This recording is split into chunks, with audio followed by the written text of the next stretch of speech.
का आरंभ राष्ट्रपति के अभिभाषण के साथ होता है और उससे पहले ये दृश्य राष्ट्रपति भवन से आपको हम दिखा रहे हैं। और इस वक्त जब अभिभाषण होगा राष्ट्रपति का, उसमें सरकार के कार्यशैली, सरकार की योजनाओं, सरकार ने जो कुछ हासिल किया है, उन सब की एक तस्वीर सामने आएगी और राष्ट्रपति के अभिभाषण के धन्यवाद प्रस्ताव पर विस्तृत चर्चा होगी, जिसके बाद प्रधानमंत्री जवाब देंगे। तो राष्ट्रपति का ये अभिभाषण जो संसद के दोनों सदनों को राष्ट्रपति संबोधित करेंगी, बेहद महत्वपूर्ण होता है।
तो पूरे एक सेरेमोनियल प्रोसेस के तहत राष्ट्रपति का ये प्रस्थान होने जा रहा है राष्ट्रपति भवन से।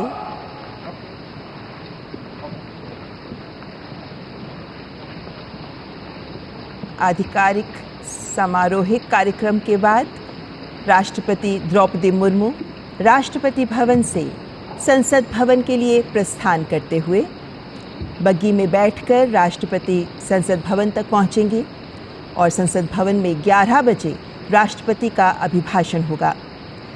संसद के दोनों सदनों को राष्ट्रपति संबोधित करेंगे। इससे पहले राष्ट्रपति भवन से राष्ट्रपति द्रौपदी मुर्मू का प्रस्थान हो रहा है।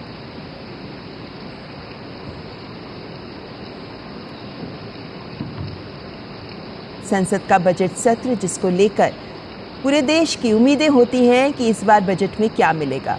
बजट सत्र विशेष रूप से विधायी कार्य इस सत्र में बहुत महत्वपूर्ण होते हैं और जो राष्ट्रपति का अभिभाषण होता है, चूंकि वे भी सरकार के योजनाओं की एक तस्वीर, सरकार किस तरीके से लक्ष्यों को हासिल कर रही है, देश के विकास को आगे बढ़ा रही है, उसकी एक तस्वीर प्रस्तुत करती हैं। इसीलिए राष्ट्रपति का ये अभिभाषण अत्यंत महत्वपूर्ण माना जाता है और राष्ट्रपति द्रौपदी मुर्मू संसद भवन के लिए प्रस्थान करते हैं।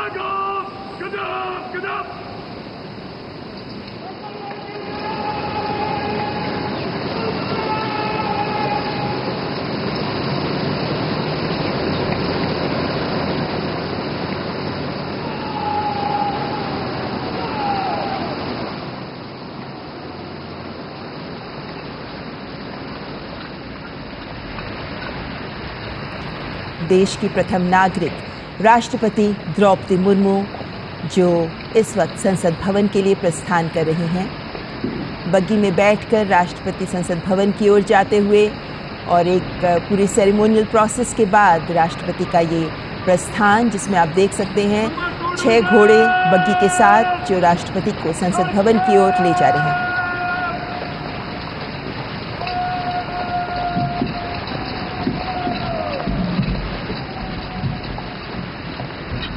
आपको बता दें कि मेजर अविनाश छेत्री और मेजर सिद्धार्थ शर्मा राष्ट्रपति द्रौपदी मुर्मू के साथ बग्गी में बैठकर उनके साथ जाते हुए कुछ ही पलों में राष्ट्रपति द्रौपदी मुर्मू संसद भवन पहुंचेंगी।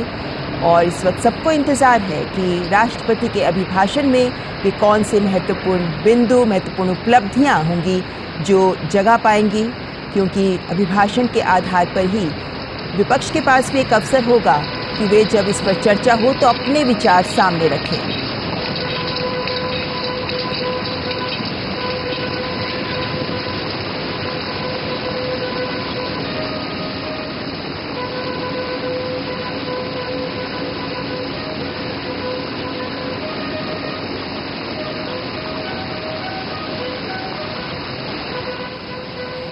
राष्ट्रपति भवन से निकलकर कर्तव्य पथ की ओर अग्रसर राष्ट्रपति का काफिला, जो यहाँ से सीधे संसद भवन जाएंगे।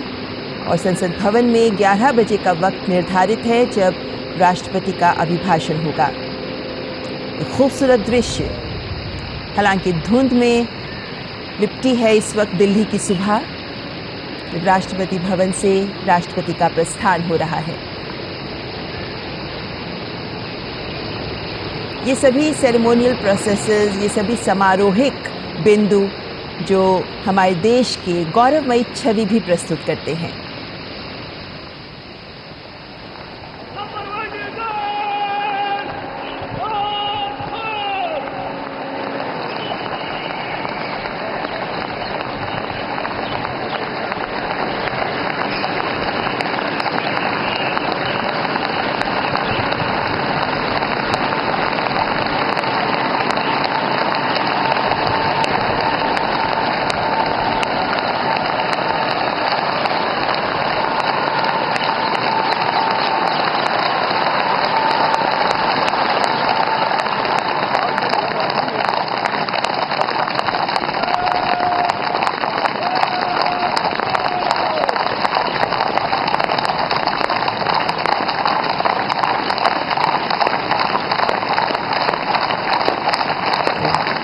घोड़ों के साथ बग्गी में जाती हुई राष्ट्रपति द्रौपदी मुर्मू, जिनके साथ इस बग्गी में आप देख सकते हैं मेजर अविनाश छेत्री और मेजर सिद्धार्थ शर्मा उनके साथ बैठे हैं। और घोड़ों की टापों के बीच एक खूबसूरत छवि प्रस्तुत कर रहे हैं ये दृश्य। नॉर्थ ब्लॉक साउथ ब्लॉक के आगे से गुजरता हुआ राष्ट्रपति का काफिला।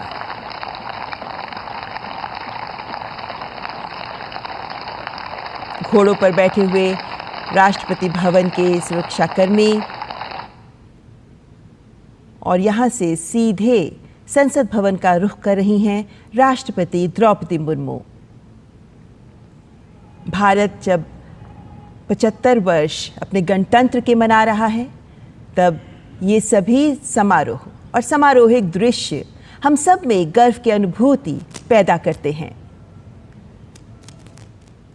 प्रधानमंत्री नरेंद्र मोदी का अब से कुछ ही देर पहले जो संबोधन हुआ, वो भी इसी तथ्य को रेखांकित करता है कि विकसित भारत के लक्ष्य की ओर अग्रसर है आज देश मिशन मोड में काम करते हुए। और उससे पहले, बजट सत्र से पहले, राष्ट्रपति द्रौपदी मुर्मू का ये काफिला जो संसद भवन की ओर प्रस्थान कर चुका है, कुछ ही पलों में राष्ट्रपति का आगमन होगा संसद भवन में। सबको बेसब्री से इंतजार, जब राष्ट्रपति का अभिभाषण दोनों सदनों को के सामने राष्ट्रपति प्रस्तुत करेंगी। नॉर्थ ब्लॉक साउथ ब्लॉक के बीच आप देख सकते हैं ये खूबसूरत दृश्य, किस तरीके से घोड़ों पर बैठे राष्ट्रपति भवन के ये कर्मी जो राष्ट्रपति के काफिले को आगे बढ़ाते हुए और राष्ट्रपति बग्गी में बैठकर संसद भवन की ओर आते हुए। ये जितने भी सेरेमोनियल प्रोसेसेस होती हैं, जितनी भी ये समारोहिक प्रक्रियाएं होती हैं, इन सब का अपना महत्व होता है, क्योंकि ये रेखांकित करती हैं इस प्रक्रिया के महत्व को भी कि किस तरीके से भारत एक गणतंत्र के तौर पर आज अपने इतिहास पर गर्व कर सकता है, अपने वर्तमान के संकल्प के साथ भविष्य की ओर सिद्धि के लिए अग्रसर है आज का भारत। ये दृश्य जो हमें हमारे इतिहास का गौरव पर भी गर्व करने का एक मौका देते हैं, लेकिन साथ ही हमारे आज के वर्तमान के भी खूबसूरत दृश्यों को प्रदर्शित करते हैं। राष्ट्रपति द्रौपदी मुर्मू इस वक्त बग्गी में संसद भवन की ओर प्रस्थान करते हुए।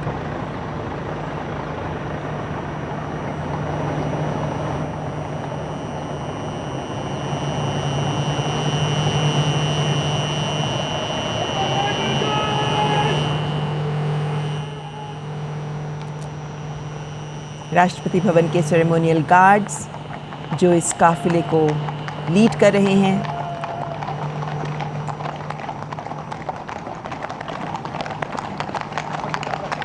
और ये घोड़ों की पच्चाप, घोड़ों की टापों की आवाज़ जो अलग ही अनुभूति दे रही हैं इस वक्त इस दृश्य में।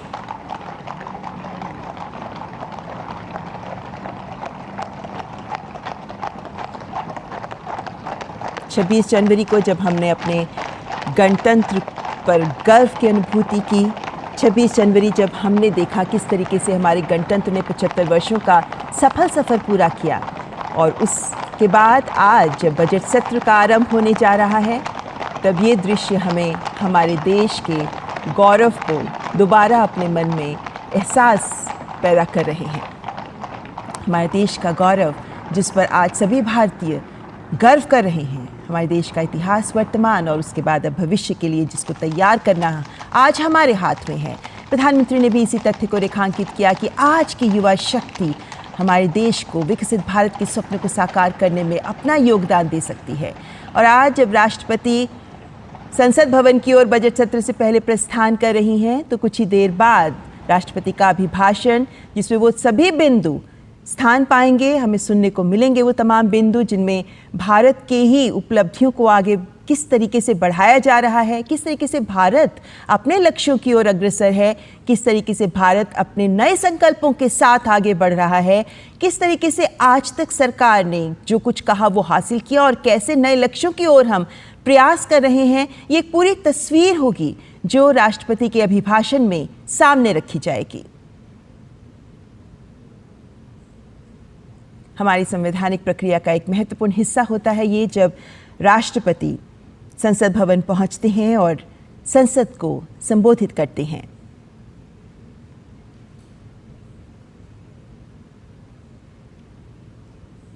धुंध में लिपटी दिल्ली की सुबह, जिसमें राष्ट्रपति का काफिला संसद भवन की ओर अग्रसर।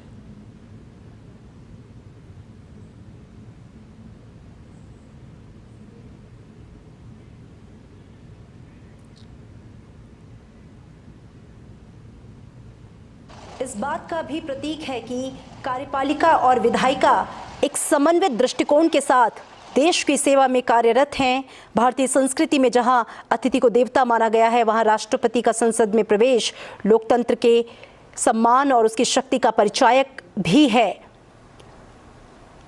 संसद भवन परिसर का ये दृश्य, जहां बस कुछ ही पलों में उनका कारवां पहुंचने वाला है।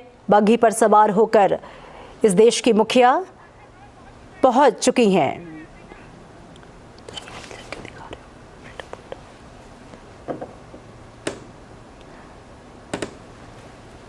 और इसी के साथ संसद भवन परिसर में राष्ट्रपति का कारवां पहुंच चुका है। कुछ ही पलों में उनका स्वागत और 11 बजे का जो वक्त निर्धारित किया गया है, दोनों सदनों में उनका संयुक्त संबोधन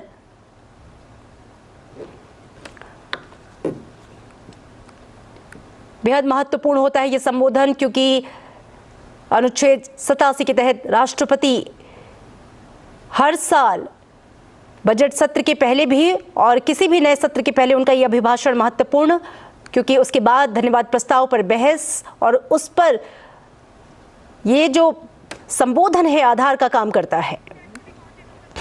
तस्वीरों में आप देख सकते हैं उपराष्ट्रपति जगदीप धनखड़, जो कि राज्यसभा के पदेन सभापति भी हैं, संसद भवन परिसर में प्रवेश कर चुके हैं। उनका आगमन हो चुका है, हाथ जोड़कर अभिवादन स्वीकार करते हुए। और इन तस्वीरों में आप देख सकते हैं राष्ट्रपति का ये पूरा कारवां संसद भवन परिसर में पहुंच चुका है।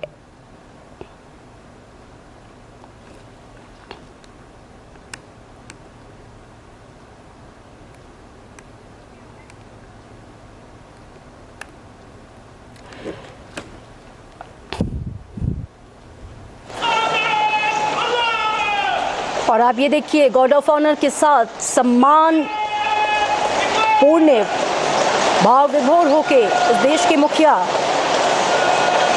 भारतीय गणराज्य की प्रमुख राष्ट्रपति द्रौपदी मुर्मू का स्वागत करते हुए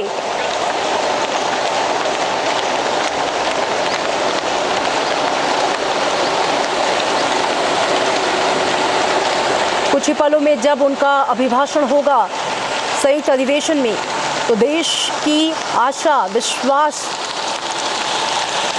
और नीतियों का जो पूरा खाका है, इसका पूरा दर्पण जनता देख सकेगी।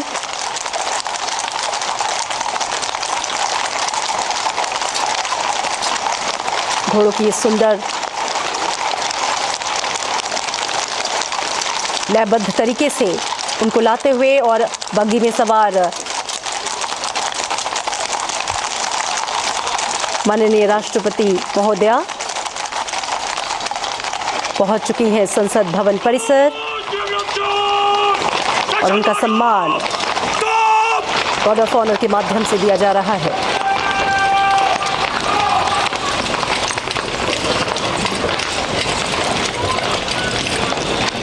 संसद भवन के प्रांगण में राष्ट्रपति का पारंपरिक स्वागत और गार्ड ऑफ ऑनर एक गौरवपूर्ण दृश्य है जो न केवल सांसदों बल्कि पूरे देश के नागरिकों के लिए गर्व का क्षण है। ये तस्वीरें भी अपने आप में बेहद महत्वपूर्ण, इस देश की लोकतांत्रिक प्रक्रिया, इस देश की संवैधानिक व्यवस्था। और ये देखिए, राष्ट्रपति का स्वागत करने के लिए प्रधानमंत्री नरेंद्र मोदी, उपराष्ट्रपति जगदीप धनखड़ और लोकसभा के अध्यक्ष ओम बिरला हाथ जोड़कर उनका अभिवादन स्वीकार करते हुए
कागजों पर नहीं बल्कि जीवंत और गतिशील है। जब संसद में राष्ट्रपति का स्वागत किया जाता है तब वो क्षण देश के गौरव और लोकतांत्रिक मूल्यों को सलाम करता है।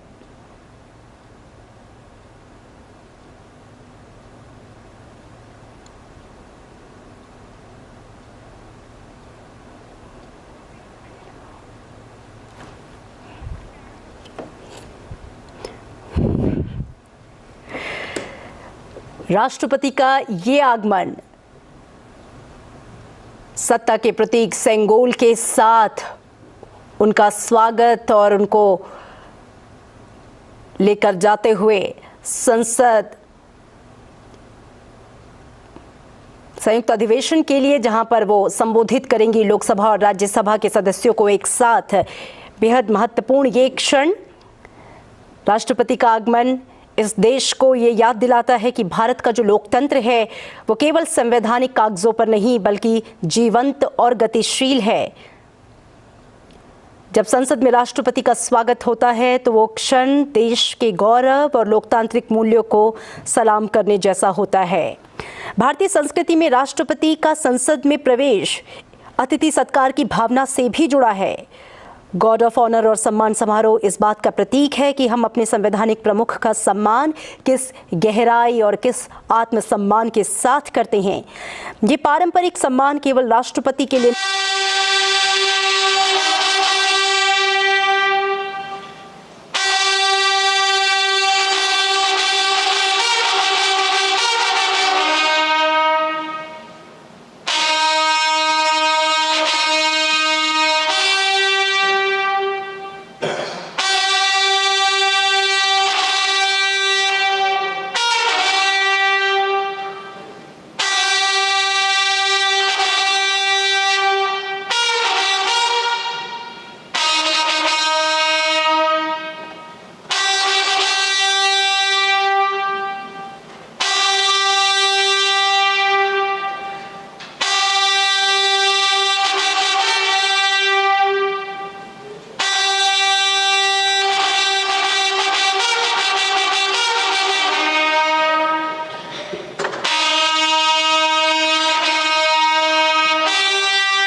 माननीय संसद सदस्यों, संसद की इस बैठक को संबोधित करते हुए मुझे हार्दिक प्रसन्नता हो रही है।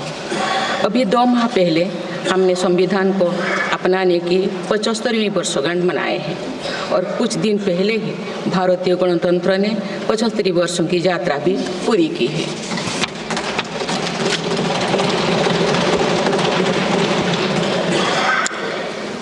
ये अवसर लोकतंत्र की जननी के रूप में भारत के गौरव को नई ऊंचाई देगा। मैं सभी देशवासियों की तरफ से बाबा साहेब आम्बेडकर समेत सभी संविधान निर्माताओं को नमन करती हूँ। माननीय सदस्यगण, इस समय देश में महाकुंभ का ऐतिहासिक पर्व भी चल रहा है। महाकुंभ भारत की सांस्कृतिक परंपरा का, भारत की सामाजिक चेतना का पर्व है। देश और दुनिया से आए करोड़ों श्रद्धालुओं प्रयागराज में पूर्ण स्नान कर चुके हैं। मैं मोनो अमावस्या के दिन हुई हादसे पर अपना दुख व्यक्त करती हूँ। घायलों के शीघ्र स्वस्थ होने की कामना करती हूँ। कुछ दिन पहले ही हमने देश के पूर्व प्रधानमंत्री डॉक्टर मनमोहन सिंह जी को खोए हैं। मनमोहन सिंह जी ने 10 वर्ष तक प्रधानमंत्री के रूप में देश की सेवा की। वे लंबे समय तक संसद के सदस्य भी रहे। मैं मनमोहन सिंह जी को भावभीनी श्रद्धांजलि अर्पित करती हूँ। माननीय सदस्यगण, भारत की विकास यात्रा की इस अमृतकाल को आज मेरी सरकार अभूतपूर्व उपलब्धियों के माध्यम से नई ऊर्जा दे रही है। तीसरे कार्यकाल में 3 गुना तेज गति से काम हो रहा है। आज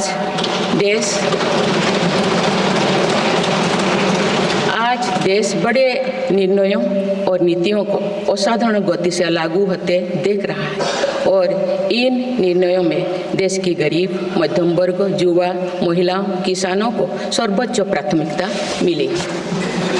मेरी सरकार ने तीसरे कार्यकाल में सभी के लिए आवास के उद्देश्य की पूर्ति के लिए ठोस कदम उठाए हैं। प्रधानमंत्री आवास योजना का विस्तार करते हुए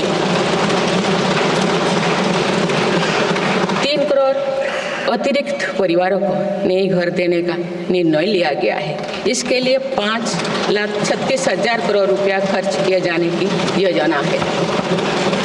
मेरी सरकार गांव में गरीबों की उनकी आवासीय भूमि का हक देने और वित्तीय समावेशन के लिए प्रतिबद्ध है। इस दिशा में स्वामित्व योजना के अंतर्गत अब तक 2 करोड़ 25 लाख स्वामित्व कार्ड जारी किए गए हैं। इनमें से करीब 70 लाख स्वामित्व कार्ड पिछले 6 महीने से जारी किए। पीएम किसान सम्मान निधि के तहत करोड़ों किसानों को पिछले महीने में 41,000 करोड़ रुपया की राशि का भुगतान हुआ है। जनजातीय समाज के 5 करोड़ लोगों के लिए धरती व जनजातीय ग्राम उत्कर्ष अभियान प्रारंभ हुआ है। इसके लिए 80,000 करोड़ रुपये का प्रावधान किया गया है। आयुष्मान भारत योजना के अंतर्गत 70 वर्षों और उससे अधिक उम्र के 6 करोड़ वरिष्ठ नागरिकों को स्वास्थ्य बीमा देने का फैसला हुआ है। इन्हें हर वर्ष 5 लाख रुपए का हेल्थ कवर मिलेगा। छोटे उद्यमियों के लिए मुद्रा ऋण की सीमा 10 लाख रुपये से बढ़कर 20 लाख रुपया कर दी गई है। मेरी सरकार ने युवाओं की शिक्षा और उनके लिए रोजगार के नए अवसर तैयार करने पर विशेष फोकस किया है। मेधावी छात्रों को उच्च शिक्षा में वित्तीय सहायता देने के लिए पीएम विद्यालक्ष्मी योजना शुरू की गई है। 1 करोड़ युवाओं को शीर्ष 500 कंपनियों में इंटर्नशिप के अवसर भी दिए जाएंगे। पेपर लीक की घटनाओं को रोकने और भर्ती में पारदर्शिता सुनिश्चित करने के लिए नया कानून लागू किया गया है। सहकार से समृद्धि की भावना पर चलते हुए सरकार ने त्रिभुवन सहकारी यूनिवर्सिटी की स्थापना को प्रस्ताव स्वीकृत किया है। सरकार ने प्रधानमंत्री ग्राम सड़क योजना के 4थे चरण में 25,000 बस्तियों को जोड़ने के लिए 70,000 करोड़ रुपया स्वीकृत किए। आज जब हमारा देश अटल जी की जन्म शताब्दी का वर्ष मना रहा है, तो प्रधानमंत्री ग्राम सड़क योजना उनके विजन का पर्याय बनी हुई है। देश में अब 71,000 वंदे भारत, अमृत भारत और नमो भारत ट्रेन चल रही है, जिनमें पिछले 6 माह में ही 17 नए वंदे भारत और एक नमो भारत ट्रेन को जोड़ा गया है। वन नेशन वन इलेक्शन और वक्फ अधिनियम संशोधन जैसे कई महत्वपूर्ण विषय पर भी सरकार ने तेज गति से कदम आगे बढ़ाए हैं। माननीय सदस्यगण, मेरी सरकार के 1 दशक के कार्यकाल ने विकसित भारत की यात्रा को नई ऊर्जा दी है। विकसित भारत के विजन में जन भागीदारी का सामूहिक सामर्थ्य है, देश की आर्थिक उन्नति का रोड मैप है, डिजिटल क्रांति के रूप में टेक्नोलॉजी की ताकत है और आधुनिक इंफ्रास्ट्रक्चर आधार भी है। मेरी सरकार के प्रयास के बल पर भारत दुनिया की तीसरी सबसे बड़ी अर्थव्यवस्था बनने जा रही है। विकसित भारत की उड़ान को हमारे संविधान के आदर्शों का सतत मार्गदर्शन मिलता रहे, इसके लिए सरकार ने सेवा, सुशासन, समृद्धि और स्वाभिमान इन प्रमुख सिद्धांतों को गवर्नेंस के केंद्र में रखा है। सरकार रिफॉर्म, परफॉर्म और ट्रांसफॉर्म के अपने संकल्पों को तेज गति से आगे बढ़ा रही है। मेरी सरकार का मंत्र है सबका साथ, सबका विकास, सबका विश्वास और सबका प्रयास, और इस मंत्रों का एक ही लक्ष्य है, विकसित भारत का निर्माण। माननीय सदस्यगण, जब देश के विकास का लाभ अंतिम पायदान पर खड़े व्यक्ति को भी मिलने लगता है, तो भी विकास सार्थक होता है। मेरी अंत्योदय की वह भावना है जिसके प्रति मेरी सरकार संकल्पित रही है। गरीब को गरिमापूर्ण जीवन मिलने से उसमें जो सशक्तिकरण का भाव पैदा होता है और गरीबी से लड़ने में उसकी मदद करता है। स्वच्छ भारत अभियान के तहत बने 12 करोड़ शौचालय, प्रधानमंत्री उज्ज्वला योजना के तहत निःशुल्क दिए गए 10 करोड़ गैस कनेक्शन, 80 करोड़ जरूरतमंदों का राशन, सौभाग्य योजना, जल जीवन मिशन जैसे अनेक योजनाओं में गरीब को ये भरोसा दिया गया है कि वे सम्मान के साथ जी सकते हैं। ऐसे ही प्रयासों की वजह से देश के 25 करोड़ लोग गरीबों को परास्त करके आज अपने जीवन में आगे बढ़ रहे हैं। इन्होंने न्यू मिडिल क्लास का एक ऐसा समूह तैयार किया है जो भारत की ग्रोथ को नई ऊर्जा से भर रहा है। माननीय सदस्यगण, भारत जैसे देश की आर्थिक उन्नति मध्यम वर्ग, मिडिल क्लास की आकांक्षाओं और उनकी पूर्ति से परिभाषित होती है। मध्यम वर्ग जितने बड़े सपने देखेगा, देश उतने ही ऊंचा उड़ान भरेगा। मेरे सरकार ने मुक्त स्वर से मध्यम वर्ग के योगदान को न केवल स्वीकारा है, बल्कि हर मौके पर उसे सराहा भी है।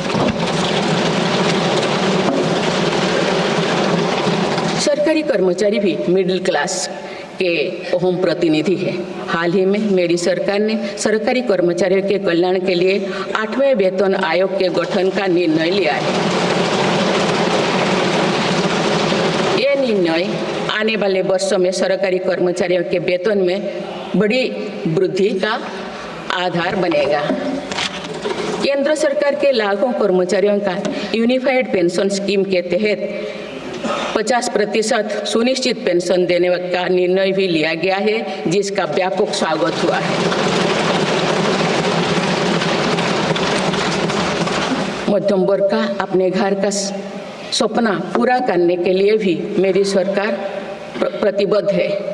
रेरा जैसे कानून बनाकर मध्यम वर्ग के सपने को सुरक्षा दी गई है। घर के लिए लोन पर सब्सिडी दी जा रही है। उड़ान योजना ने लगभग 1.5 करोड़ लोगों का हवाई जहाज में उड़ने का सपना पूरा किया गया है। जन औषधि केंद्रों में 80% रियायती दरों पर मिल रही दवाओं से देशवासियों की 30,000 करोड़ रुपये से ज़्यादा बचे हैं। हर विषय की पढ़ाई के लिए सीटों की संख्या में भी कई गुना बढ़ोतरी का बहुत लाभ मध्यम वर्गों को मिला है। राष्ट्र निर्माण में करदाता के योगदान को मेरी सरकार ने सम्मान देते हुए टैक्स से जुड़े मसलों को आसान किया है। टैक्स विवादों को कम करने के लिए फेसलेस मूल्यांकन की शुरुआत कर पारदर्शिता बढ़ाई गई है। आप देश में 75 वर्ष से अधिक उम्र के वरिष्ठ नागरिकों को जिन्हें सिर्फ पेंशन मिलती है, आयकर रिटर्न दाखिल करने के संबंध में स्वयं निर्णय लेने का अधिकार दिया गया है। माननीय सदस्यगण, मेरी सरकार महिलाओं के नेतृत्व में देश को सशक्त बनाने यानी ह्यूमन लेड डेवलपमेंट में विश्वास करती है। नारी शक्ति बंधन अधिनियम के द्वारा लोकसभा और विधानसभा में महिलाओं के लिए आरक्षण इस दिशा में एक महत्वपूर्ण कदम है। राष्ट्रीय ग्रामीण आजीविका मिशन के तहत 91 लाख से अधिक स्वयं सहायता समूहों को सशक्त किया जा रहा है। देश की 2 करोड़ से भी अधिक महिलाओं को इसके साथ जोड़ा गया है। इन्हें कुल 9 लाख करोड़ रुपये से अधिक की राशि बैंक लिंकेज के माध्यम से वितरित की जा रही है। मेरी सरकार का लक्ष्य देश में 3 करोड़ लखपति दीदी बनाने का है। आज 1 करोड़ 15 लाख से भी अधिक लखपति दीदी एक गरिमामयी जीवन जी रहे हैं। इनमें से लगभग 50 लाख लखपति दीदी बीते 6 महीने में बनी हैं। ये महिलाएं एक उद्यमी के रूप में अपने परिवार के आय में योगदान दे रहे हैं। इंश्योरेंस फॉर ऑल की भावना के साथ कुछ महीने पूर्व ही बीमा सखी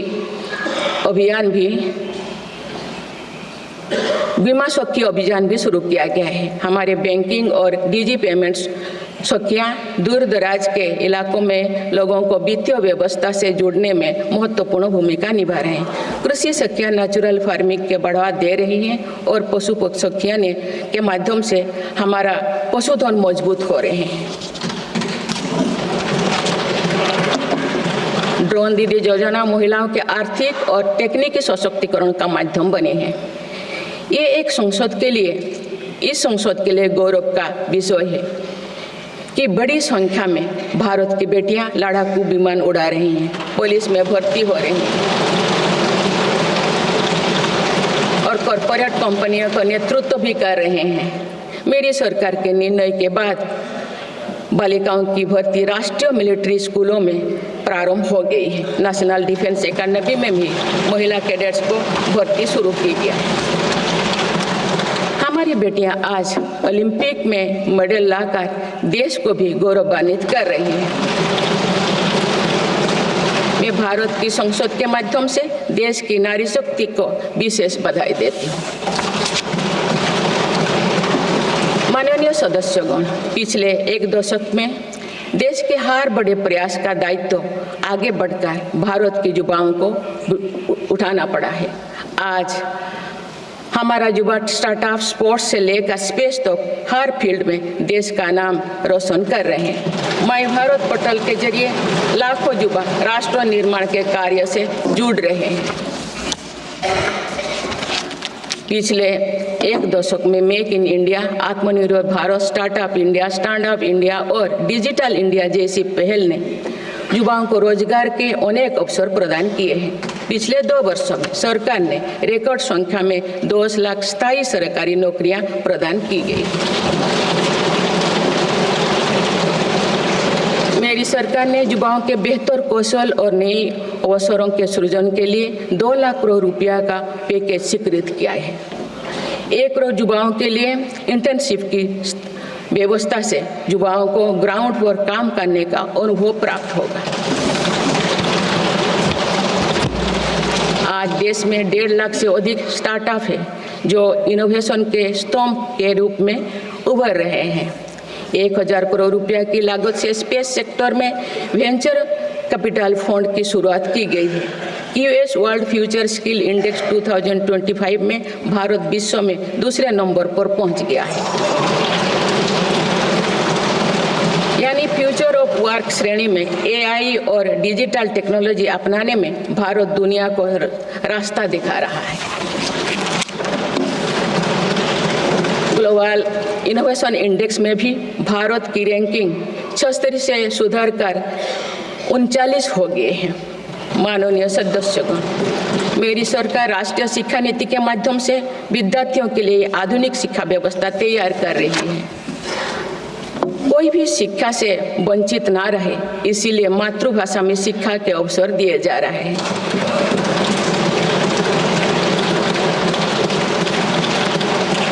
विभिन्न भर्ती परीक्षाएं 13 भारतीय भाषाएं में आयोजित कर भाषा संबंधी बाधाओं को भी दूर किया गया है। बच्चों में इनोवेशन को बढ़ावा देने के लिए 10,000 से अधिक स्कूलों में अटल टिंकरिंग लैब्स खोली गई है। ईज ऑफ डूइंग रिसर्च के लिए हाल ही में one nation one subscription scheme लागू कर दिया है। इससे अंतर्राष्ट्रीय शोध की सामग्री निःशुल्क उपलब्ध हो सकेगी। पिछले एक दशक में उच्च शिक्षण संस्थानों की संख्या बढ़ी है। इनकी गुणवत्ता में भी व्यापक सुधार हुआ है। US विश्व यूनिवर्सिटी एशिया रैंकिंग में हमारे 163 विश्वविद्यालय शामिल हुई है। नालंदा विश्वविद्यालय के नए कैंपस का शुभारंभ कर शिक्षा में भारत का पुराना गौरव वापस लाया गया है। वो दिन भी दूर नहीं जो भारत में निर्मित गगनयान में एक भारतीय नागरिक अंतरिक्ष में जाएगा। कुछ दिन पहले स्पेस डॉकिंग में सफलता ने भारत के अपने स्पेस स्टेशन का मार्ग और आसान कर दिया गया। कुछ दिन पहले इसरो ने अपना 100वां लॉन्च करते हुए सैटेलाइट के सफलतापूर्वक स्थापित किए। मैं इस उपलब्धि के लिए भी इसरो को और सभी देशवासियों को बधाई देती हूँ। माननीय सदस्यगण, मेरी सरकार ने देश में विश्व स्तरीय स्पोर्ट्स वातावरण बनाने की दिशा में खेलो India scheme, target Olympic podium scheme यानी स्टॉप्स राष्ट्रीय स्पोर्ट्स यूनिवर्सिटी स्थापित करके देश को आगे कदम बढ़ाया है।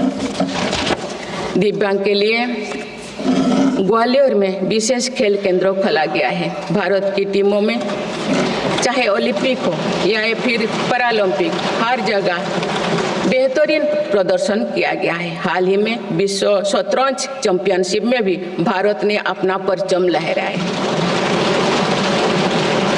फिट इंडिया मूवमेंट चलाकर हम सशक्त युवा शक्ति का निर्माण कर रहे हैं।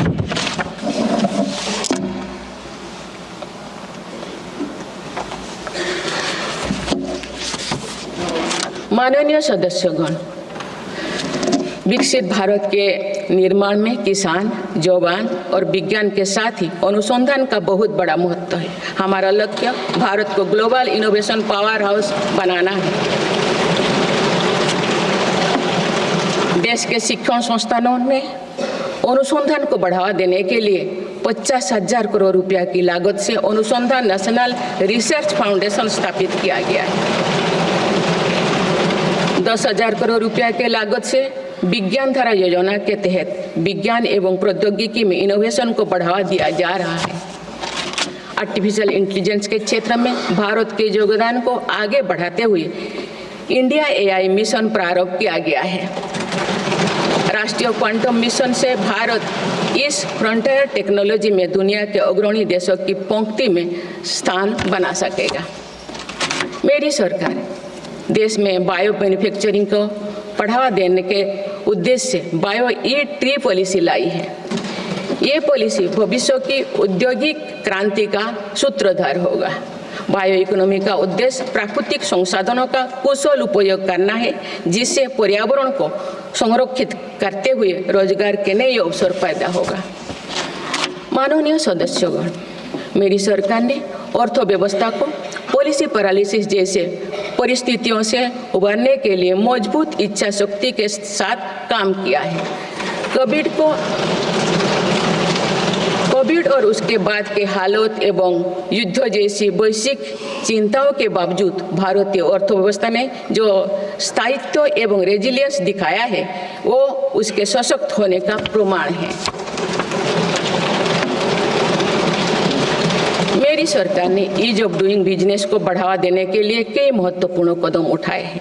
वन नेशन वन टैक्स की भावना के तहत जीएसटी को व्यवस्था लागू की गई है, जिसका फायदा सभी राज्यों को मिल रहा है। मेक इन इंडिया जैसी नीतियों के कारण आप बड़े ग्लोबल ब्रांड को प्रोडक्ट पर भी मेड इन इंडिया के लेवल्स देखने लगे हैं। माननीय सदस्यगण, भारत के छोटे व्यापारी गांव से लेकर शहरों तक हर जगह आर्थिक प्रगति को गति देते हैं। मेरी सरकार छोटे उद्यमियों को अर्थव्यवस्था की रीढ़ मानते हुए उन्हें स्वरोजगार के नए अवसर दे रही है। एमएसएमई के लिए क्रेडिट गारंटी स्कीम और ई कॉमर्स एक्सपोर्ट हब्स सभी प्रकार के उद्योगों को बढ़ावा दे रही है। तीसरी कार्यकाल में मेरी सरकार द्वारा मुद्रा ऋण की सीमा को 10 लाख रुपये से बढ़ाकर 20 लाख रुपया करने का लाभ करोड़ों छोटे उद्यमियों को हुआ। मेरी सरकार ने क्रेडिट एक्सेस को आसान बनाया है।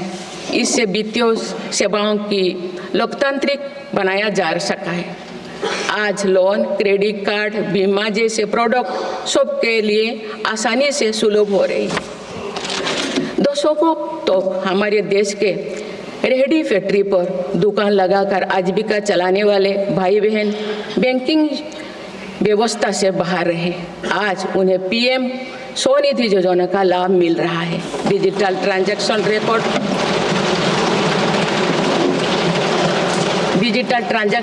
रिकॉर्ड के आधार पर उनको बिजनेस बढ़ाने के लिए और लोन मिलता है। ओएनडीसी की व्यवस्था ने डिजिटल कॉमर्स यानी ऑनलाइन शॉपिंग की व्यवस्था को समावेशी बनाया है। आज देश में छोटे बिजनेस को भी आगे बढ़ाने का समान अवसर मिल रहा है। माननीय सदस्यगण, मेरी सरकार ने 10 वर्षों में प्रगति के जो नए अध्याय लिखे हैं उनमें से एक स्वर्णिम सोपान भारत को डिजिटल क्रांति का भी है। आज भारत टेक्नोलॉजी के फील्ड में एक प्रमुख ग्लोबल प्लेयर के रूप में अपनी उपस्थिति दर्ज करवा रहा है। दुनिया के बड़े देशों के साथ ही भारत में 5G सर्विसेज की शुरुआत इसका एक बड़ा उदाहरण है। भारत की यूपीआई टेक्नोलॉजी की सफलता से दुनिया के कई विकसित देश भी प्रभावित हैं। आज 50% से ज़्यादा real time digital transaction Bharat में हो रहा है। मेरी सरकार ने डिजिटल टेक्नोलॉजी को सामाजिक न्याय और समानता के एक टूल के तौर पर इस्तेमाल किया है। डिजिटल पेमेंट कुछ लोगों या कुछ वर्गों तक सीमित नहीं है। भारत में छोटे से छोटा दुकानदार भी इस सुविधा का लाभ उठा रहे हैं। गांव में भी बैंकिंग सेवाएं और यूपीआई जैसे वर्ल्ड क्लास टेक्नोलॉजी उपलब्ध है। भारत में पिछले 10 साल में बने 5 लाख से ज़्यादा कॉमन सर्विस सेंटर्स सरकार की दर्जनों सुविधाएं ऑनलाइन उपलब्ध कराई जा रही हैं। मेरी सरकार ने लोगों के जीवन पर सरकार का प्रभाव कम करने के लिए ई गवर्नेंस को महत्व दिया है। डिजी लॉकर्स की व्यवस्था ने लोगों को कभी भी कहीं भी अपने महत्वपूर्ण डॉक्यूमेंट्स पाने और दिखाने की सुविधा दी गई। तेजी से डिजिटाइज होते हमारे समाज में आज राष्ट्रीय सुरक्षा से जुड़ा एक और महत्वपूर्ण विषय साइबर सिक्योरिटी है। डिजिटल फ्रॉड, साइबर क्राइम और डीप फेक जैसे टेक्नोलॉजी सामाजिक, आर्थिक और राष्ट्रीय सुरक्षा के लिए चुनौती भी बनी है। इन साइबर क्राइम को नियंत्रित करने के लिए कई कदम उठाए गए हैं। साइबर सुरक्षा के क्षेत्र में भी युवाओं के लिए रोजगार की संभावनाएं हैं। मेरी सरकार साइबर सिक्योरिटी में दक्षता सुनिश्चित करने दिशा में निरंतर कार्यरत है। इसके फलस्वरूप भारत ने ग्लोबल साइबर सिक्योरिटी इंडेक्स में टियर 1 स्टेटस प्राप्त कर लिया है।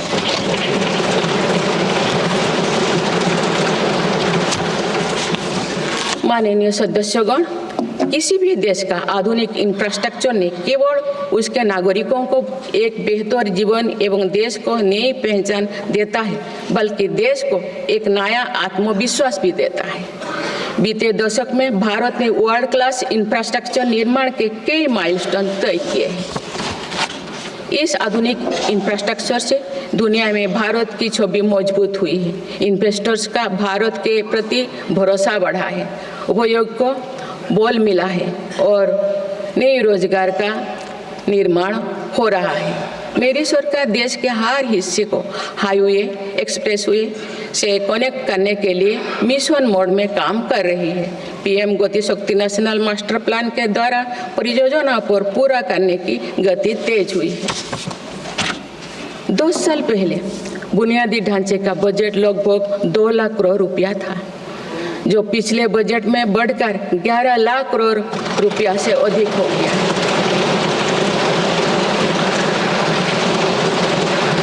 पिछले 1 दशक के काम को आगे ले जाते हुए पिछले 6 महीने में मेरी सरकार ने भविष्य के इंफ्रास्ट्रक्चर में रिकॉर्ड निवेश किया है। वाडवोन में भारत के पहले डीप वाटर मेगा पोर्ट की आधारशिला रखी गई है। 76,000 करोड़ की लागत से बनने वाला ये पोर्ट विश्व के शीर्ष 10 पोर्ट में से एक है। मुझे बताते हुए खुशी हो रही है कि उधमपुर श्रीनगर बारामूला रेल लिंक परियोजना पूरी हो गई है और अब देश कश्मीर से कन्याकुमारी तक रेलवे लाइन से जुड़ जाएगा। इस महत्वाकांक्षी परियोजना के तहत चेनाब ब्रिज का निर्माण हुआ है, जो विश्व का सबसे ऊंचा रेल ब्रिज है। साथ ही आंधी ब्रिज देश का पहला रेल केबल ब्रिज बना है। सिंकुन ला सुरंग पर काम भी सफलतापूर्वक आगे बढ़ रहा है। निकट भविष्य में पूरी होने पर यह विश्व की सबसे ऊंचा सुरंग होगा। इससे लद्दाख और हिमाचल प्रदेश के बीच 12मासी संपर्क बना रहेगा।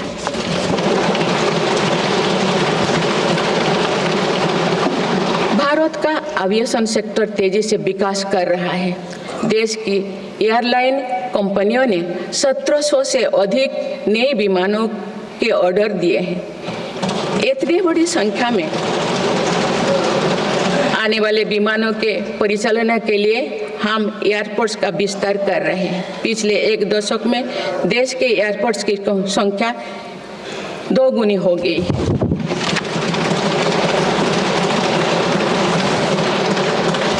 माननीय सदस्यगण, विकसित भारत को गति देने के लिए हमारे शहरों को फ्यूचर रेडी बनाना आवश्यक है। इस दिशा में मेरी सरकार ने शहरी सुविधाओं का आधुनिकीकरण कर उन्हें एनर्जी एफिशिएंट बनाने पर जोर दिया है। साथ ही नई शहरों के विकास के भी नींव रखी जा रही है। मेरी सरकार ने लगभग 28,000 करोड़ रुपया के निवेश से देश भर में 12 इंडस्ट्रियल नोड और शहरों के पास 100 औद्योगिक पार्क बनाने का भी निर्णय लिया है।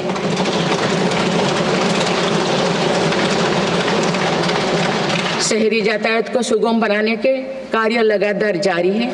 दिल्ली, पुणे, ठाणे और बेंगलुरु में मेट्रो प्रोजेक्ट्स और अहमदाबाद भुज रूट पर शुरू हुई नमो भारत रैपिड रेल सर्विसेज विकसित भारत के शहरों का स्वरूप है।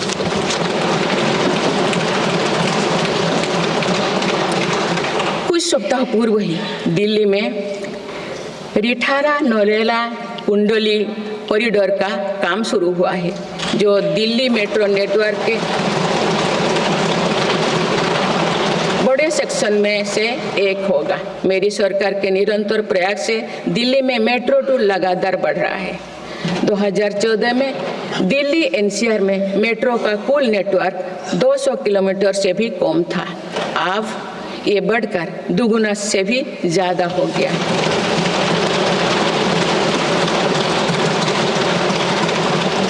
आज मुझे ये बताते हुए बेहद प्रसन्नता हो रही है कि भारत का मेट्रो नेटवर्क अब 1000 किलोमीटर के माइलस्टोन को पार कर चुका है।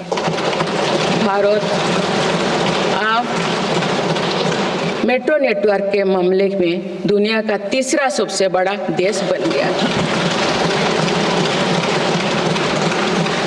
लगभग 8000 करोड़ रुपया के खर्च से देश में 52,000 इलेक्ट्रिक बस चलाने का भी निर्णय हुआ है।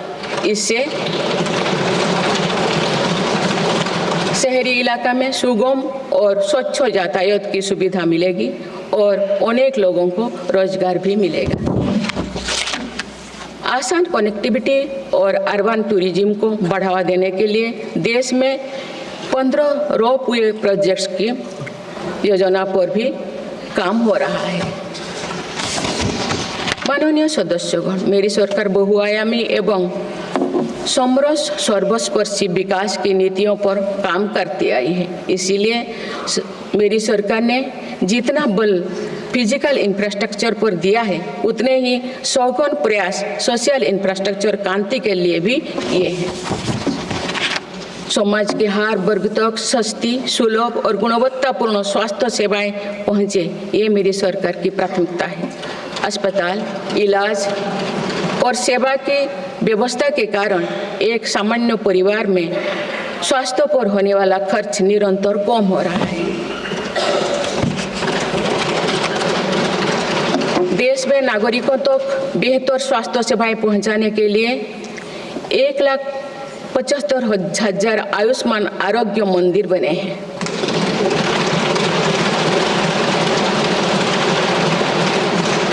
देश में कैंसर मरीजों की बढ़ती संख्या और इलाज में होने वाले खर्च को देखते हुए अनेक कैंसर दवाओं को कस्टम ड्यूटी में से मुक्त कर दिया गया है।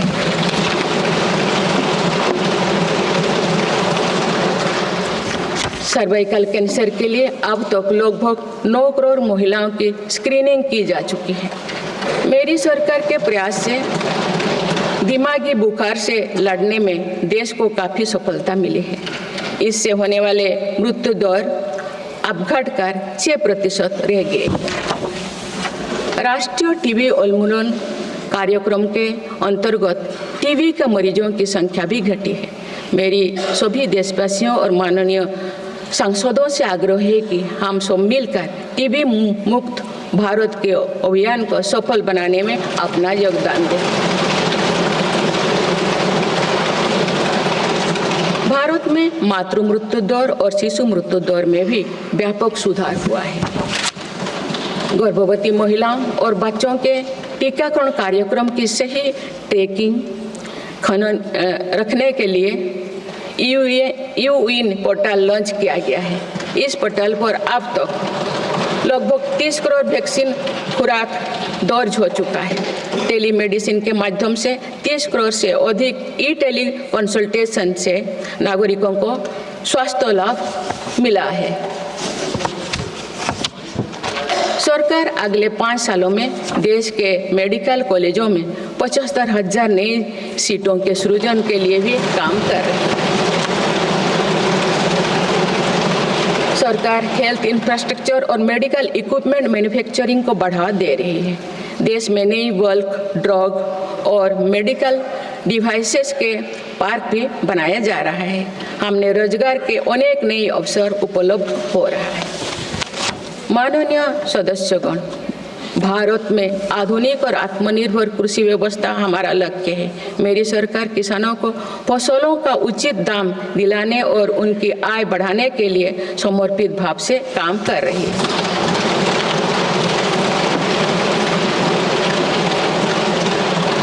वर्ष 2023-24 में रिकॉर्ड 332 मिलियन टन अनाज उत्पादन हुआ है और आज भारत विश्व का सबसे बड़ा दूध, दाल और मसालों का उत्पादक है। सरकार ने करीब खरीफ और रबी फसलों के एमएसपी में निरंतर बढ़ोतरी की है। पिछले 10 दशक में धान, गेहूं, दलहन, तिलहन और मोटे अनाज की खरीद पर 3 गुना ज्यादा राशि खर्च की गई है। पिछले 6 महीने में फसलों की जलवायु अनुकूल, बायो फोर्टिफाइड और अच्छी उपज देने वाले 109 उन्नत प्रजातियां किसानों को सौंपी गई है। देश में कृषि इंफ्रास्ट्रक्चर को सुदृढ़ करने के लिए सरकार ने कृषि इंफ्रास्ट्रक्चर फंड योजना के दायरे का विस्तार किया है। इससे ग्रामीण क्षेत्रों में रोजगार को और बढ़ावा मिलेगा। देश में तिलहन उत्पादन को बढ़ावा देने और खाद्य तेलों में आत्मनिर्भरता प्राप्त करने के उद्देश्य से national mission on oil seeds को स्वीकृति दी गई है। प्राकृतिक खेती को बढ़ावा देने के लिए भी राष्ट्रीय मिशन चलाया जा रहा है। इस वर्ष की शुरुआत में ही किसानों को सस्ती दरों में डीएपी की उपलब्धता सुनिश्चित करने के लिए विशेष पैकेज की अवधि की बढ़ाया गया है। मत्स्य पालन को बढ़ावा देने के लिए 11 एकीकृत एक्वा पार्क की स्थापना की गई है।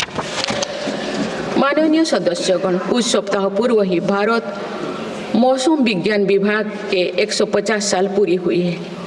वेदर रेडी और क्लाइमेट स्मार्ट भारत के लिए मेरी सरकार ने 2000 करोड़ रुपए की लागत से मिशन मौसम प्रारंभ किया है, जिसका लाभ हमारे किसानों को भी मिलेगा। बाबा साहेब आम्बेडकर के विजन पर चलते हुए देश के सूखाग्रस्त इलाकों में सिंचाई और पीने के पानी उपलब्ध कराने के लिए मेरी सरकार ने 2 ऐतिहासिक रिवर इंटरलिंकिंग परियोजनाओं पर काम आगे बढ़ाया है। 40,000 करोड़ रुपये से अधिक लागत की किन बेतवा लिंक परियोजना में मध्य प्रदेश और उत्तर प्रदेश के लाखों ग्रामीण भाई बहन का लाभ मिलेगा। संशोधित पार्वती कालीमेघी चंबल लिंक परियोजना में राजस्थान और मध्य प्रदेश में सिंचाई और पीने के पानी की आवश्यकता की पूर्ति। पोलावरम सिंचाई परियोजना को पूरा करने के लिए 12,000 करोड़ रुपया की अतिरिक्त राशि भी स्वीकृत की गई है। माननीय सदस्यगण, हमारे 8 लाख सहकारी संस्थाएं एवं उनके 19 करोड़ हितधारक सदस्य ग्रामीण भारत के करीब 90% क्षेत्र का प्रतिनिधित्व करते हैं। बीते वर्षों में शहरी क्षेत्रों में भी सहकारी संस्थाओं का विस्तार हुआ है। सहकारी सेक्टर के आर्थिक सशक्तिकरण के लिए उठाए गए विभिन्न कदमों के फलस्वरूप रोजगार के अनेक अवसर सृजित हो गए हैं। वर्ष 2025 को अंतर्राष्ट्रीय सहकारिता वर्ष के रूप में मनाया जा रहा है, जिसमें भारत अपना महत्वपूर्ण योगदान देगा।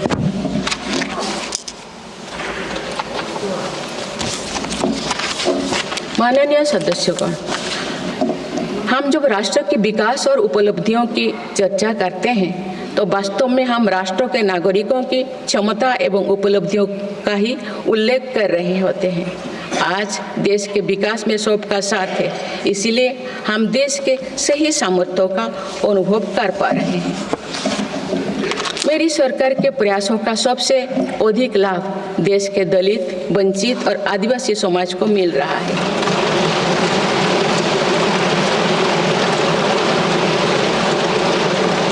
आज़ादी के दशकों बाद भी हमारे जिस जनजातीय एवं आदिवासी समाज की उपेक्षा होती रही, मेरी सरकार ने उसके कल्याण को पहली प्राथमिकता दी है। धरती आबा जनजातीय ग्राम उत्कर्ष अभियान और पीएम जनमन योजना इसका प्रत्यक्ष उदाहरण है। देश भर में स्थापित 470 से अधिक एकलव्य मॉडल आवासीय विद्यालय के माध्यम से लगभग 1.25 लाख आदिवासी बच्चों को स्कूली शिक्षा दी जा रही है। पिछले 10 वर्ष में आदिवासी बहुल इलाकों में 30 नए मेडिकल कॉलेज खोले गए हैं। विशेष राष्ट्रीय मिशन चलाकर आदिवासी समुदाय की सिकल सेल से जुड़े स्वास्थ्य सेवाओं पर भी ध्यान दिया जा रहा है। इस मिशन के अंतर्गत लगभग 5 करोड़ व्यक्तियों की स्क्रीनिंग की जा चुकी है। जनजातीय विरासत को सहेजने के लिए भी मेरी सरकार ने अनेक कदम उठाए हैं। इस वर्ष भगवान बिरसा मुंडा की 150वीं जयंती का पर्व पूरे देश में जनजातीय गौरव वर्ष के रूप में मनाया जा रहा है।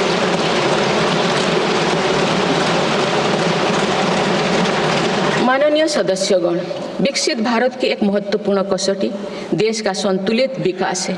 किसी क्षेत्रों में ये भावना नहीं होनी चाहिए कि वे विकास में पीछे छूट रहे हैं।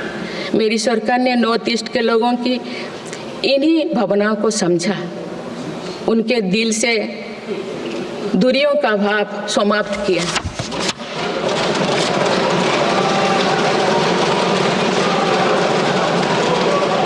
से अधिक शांति समझौते को कर सरकार ने अनेक गुटों को शांति के मार्ग से जोड़ने का काम किया है। पूरा देश नॉर्थ ईस्ट के 8 राज्यों की संभावनाओं को देख सके, इस दिशा में पहले अष्टलक्ष्मी महोत्सव का आयोजन किया गया है।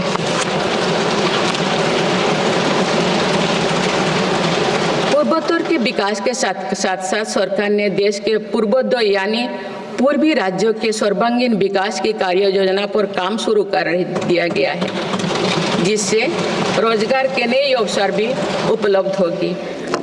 अंडमान निकोबार एवं लक्षद्वीप में विकास की कई परियोजनाएं प्रारंभ कर उन्हें राष्ट्र की विकास यात्रा में महत्वपूर्ण स्थान दिया गया है। अनुच्छेद 370 हटाने के बाद जम्मू कश्मीर में विकास का एक नया वातावरण बना है।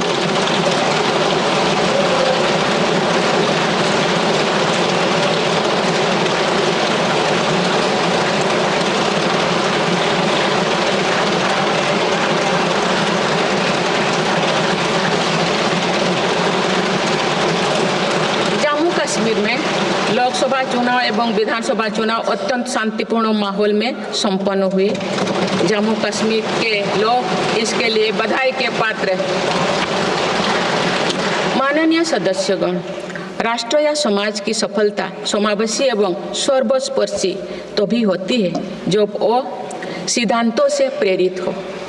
इसलिए मेरी सरकार ने उन मौलिक सिद्धांतों को हमेशा अपने कार्यनीति के केंद्र में रखा, जिनका निर्देश हमारे संविधान ने दिया है।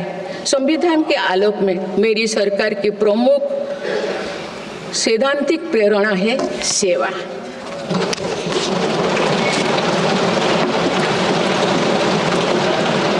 मेरी सरकार मानती है कि 140 करोड़ देशवासियों की सेवा ही सरकार का प्रमुख कर्तव्य है। इस दिशा में सरकार पूरी संवेदनशीलता से काम कर रही है। समाज के पिछड़े वर्ग और सफाई कर्मचारियों को आसान लोन मुहैया कराने के लिए पीएम सूरज योजना का विस्तार किया गया है। सरकारी योजनाओं का लाभ दिव्यांगजनों तक पहुंचाने के लिए 1 करोड़ से अधिक दिव्यांग पहचान पत्र जारी किए गए हैं। स्वच्छता सैनिकों के लिए चलाई जा रही नमस्ते योजना का विस्तार कर अब स्वच्छता का बीड़ा उठाने वाले भाई बहनों को भी इसमें शामिल किया गया है। विकसित भारत की यात्रा में कोई भी छूटने ना पाए, इस ध्येय के अनुरूप मेरी सरकार सैचुरेशन अप्रोच के साथ काम कर रही है। माननीय सदस्यगण, बीता दशक भारत की सांस्कृतिक चेतना के पुनः जागरण का दशक रहा है।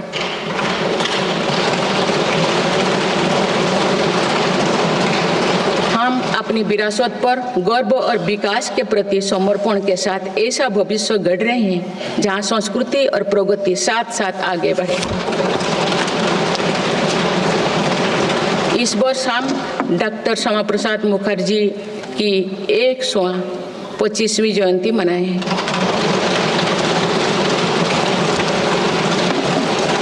उन्होंने कहा था कि सच्चा राष्ट्रवाद केवल भारत की भौतिक एकता नहीं बल्कि उनकी सांस्कृतिक एकता को मजबूत करने में है। इसी कड़ी में भगवान महावीर का 2550वें निर्माण महोत्सव श्रद्धापूर्वक मनाया गया है। देश ने उत्साह से संत मीराबाई की 525वीं जयंती भी मनाई। महाकवि संत तरुवल्लभ की स्मृति में कई देशों में सांस्कृतिक केंद्र स्थापित किए जा रहे हैं। मेरी सरकार काशी तमिल संगमम, काशी तेलुगु संगमम, सौराष्ट्र तमिल संगमम जैसे सांस्कृतिक आयोजन करके देश की एकता को बढ़ावा दे रहे हैं। माननीय सदस्यगण, हमारी पांडुलिपियों यहाँ हमारी धरोहर है। इनमें विशाल ज्ञान समाहित है जिसका मानव जाति के लाभ के लिए अध्ययन, शोध और उपयोग करने की आवश्यकता है। उन्होंने प्रौद्योगिकी का उपयोग करके पांडुलिपियों के डिजिटाइजेशन और संरक्षण का कार्य मिशन मोड पर प्रारंभ किया जा रहा है। देश की विरासत का एक महत्वपूर्ण स्तंभ हमारी समृद्ध भाषा संस्कृति है। मुझे खुशी है कि सरकार ने आसामी, मराठी, पाली, प्राकृत और बांग्ला भाषाओं को क्लासिकल लैंग्वेज का दर्जा दिया है। भारत की सभी भाषाओं में सरलता से संवाद के लिए AI की सहायता से भाषिणी प्लेटफॉर्म का देशवासी व्यापक उपयोग कर रहे हैं। माननीय सदस्यगण, मेरी सरकार के प्रयासों से आज विश्व के सांस्कृतिक मंच पर भारत ने ग्लोबल लीडर की पहचान बनाई है।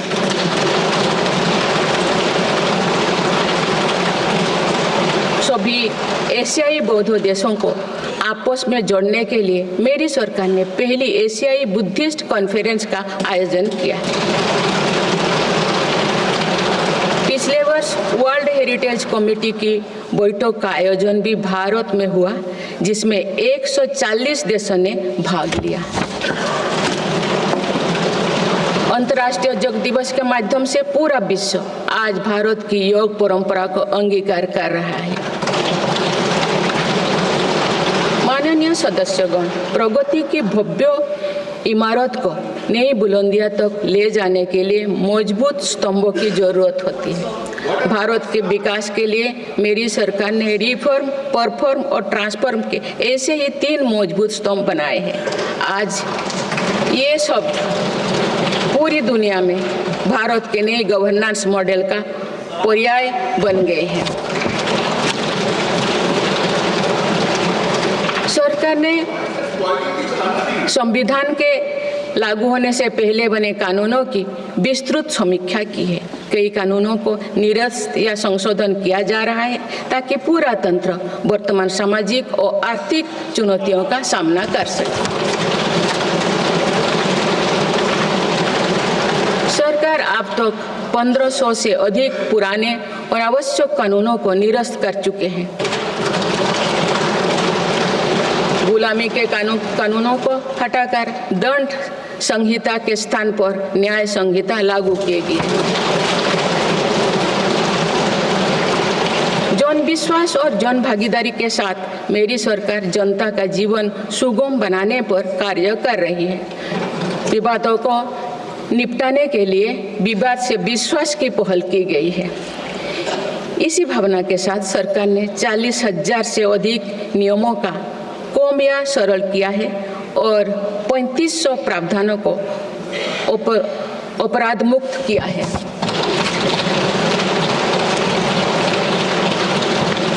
मेरी सरकार ने देश के अत्यंत पिछड़े इलाकों में आकांक्षी जिला कार्यक्रम प्रारंभ कर सुशासन का एक अनूठा प्रयोग किया है।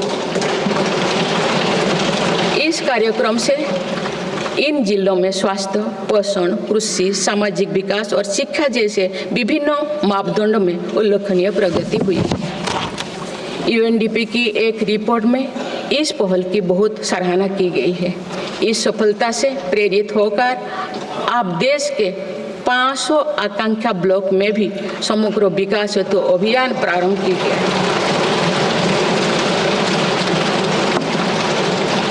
सुशासन पर ध्यान केंद्रित करते हुए आई गोट कर्मयोगी डिजिटल प्लेटफॉर्म बनाया गया है, जिससे सरकारी कर्मियों को अपनी दक्षता बढ़ाकर कर्मयोगी बनाने का प्रोत्साहन मिल रहा है।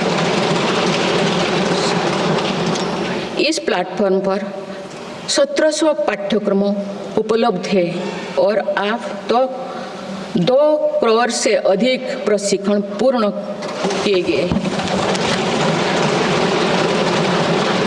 माननीय सदस्यगण, इस वर्ष देश सरदार वल्लभ भाई पटेल की 150वीं जयंती मना रहे हैं। उनकी प्रेरणा से मेरी सरकार राष्ट्र प्रथम की भावना को लेकर आगे बढ़ रही है। देश की सीमाओं की रक्षा और आंतरिक सुरक्षा सुनिश्चित करने के लिए सरकार ने ऐतिहासिक कार्य किए हैं।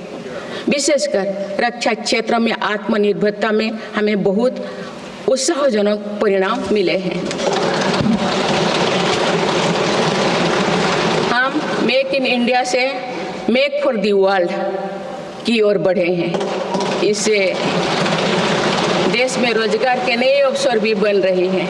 कुछ दिन पहले एक ऐतिहासिक पल में देश में बने 2 युद्धपोतों और 1 पनडुब्बी को भारतीय नौसेना में कमीशन किया गया है। देश में डिफेंस इंडस्ट्रियल कॉरिडोर की स्थापना और डिफेंस स्टार्टअप्स को प्रोत्साहन देकर हम आत्मनिर्भरता का और स्वरोजगार को मजबूती दे रहे हैं। सीमाओं की रक्षा के साथ साथ देश के सीमावर्ती क्षेत्र का विकास भी हमारी रणनीति का अहम हिस्सा है। सीमा क्षेत्र की सड़कें और अटल टनल, सेला टनल, सोनमर्ग टनल जैसे आधुनिक इंफ्रास्ट्रक्चर से रक्षा और पर्यटन का बढ़ावा मिला है। सीमा पर स्थित देश के प्रथम गांव में वाइब्रेंट विलेज कार्यक्रम प्रारंभ किया गया है। वामपंथी उग्रवाद को समाप्त करने के लिए के अंतिम चरण की भी शुरुआत हो चुकी है। सरकार के प्रयासों से वामपंथी उग्रवाद प्रभावित जिलों की संख्या 126 से घटकर अब 38 तक आ गई है। माननीय सदस्यगण, वैश्विक अस्थिरता के वातावरण में भारत आर्थिक, सामाजिक और राजनीतिक स्थिरता का स्तंभ बनकर विश्व के सामने आदर्श प्रस्तुत कर रहा है। चाहे G7 समिट हो या क्वाड, ब्रिक्स, एससीओ हो या G20, भारत के सामर्थ्य, नीति और नियत पर पूरे विश्व ने भरोसा जताया है।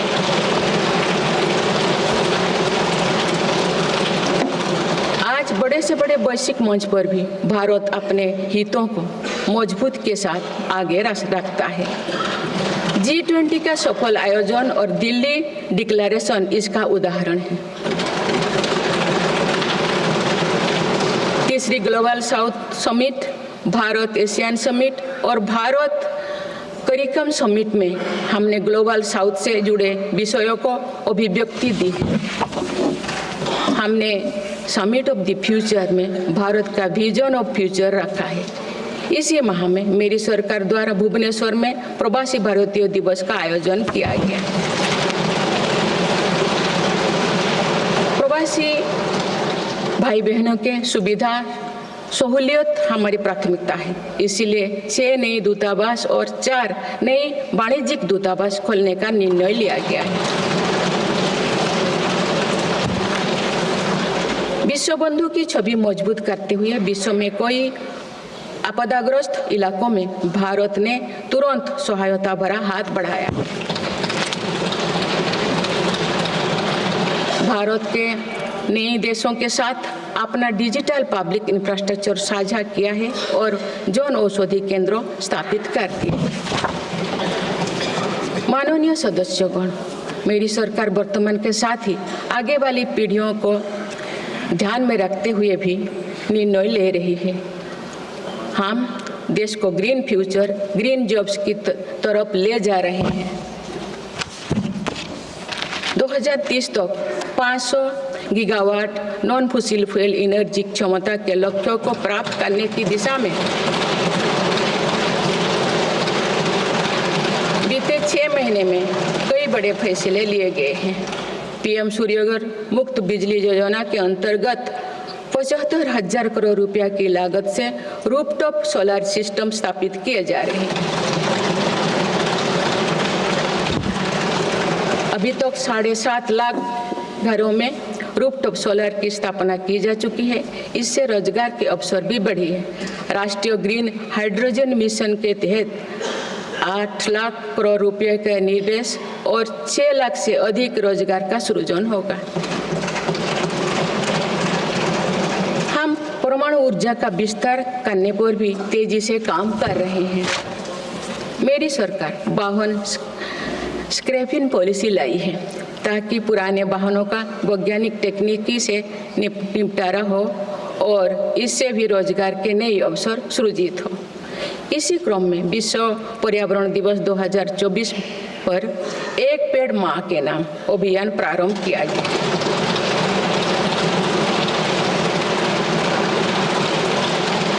इस पहल में करोड़ों देशवासियों ने बढ़ चढ़कर हिस्सा लिया है। इस अभियान की पूरी विश्व में सराहना की गई है। माननीय सदस्यगण, हमारे भारत 140 करोड़ आबादी वाला देश है। हमारे यहाँ भिन्न भिन्न राज्य, भिन्न भिन्न क्षेत्र, भिन्न भिन्न भाषाएं हैं, परंतु एक राष्ट्र के रूप में हमारी एक ही पहचान है, वो है भारत।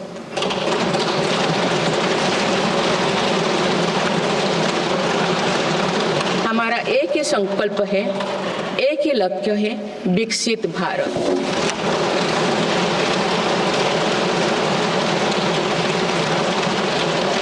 आने वाले वर्षों में देश को विकसित राष्ट्र बनाने के लिए हम सभी दृढ़ संकल्पित लें। इस संकल्प में देश के शहीदों की प्रेरणाएं हैं, पूज्य बापू के मानवीय आदर्श है और सरदार पटेल जी जैसे माँ भारती की संतानों द्वारा हमें दिलाई गई एकता की शपथ है। हमें इन प्रेरणाओं को आगे रखते हुए एकता के इस सामर्थ्य से विकसित भारत के संकल्पों को पूर्ण करना है।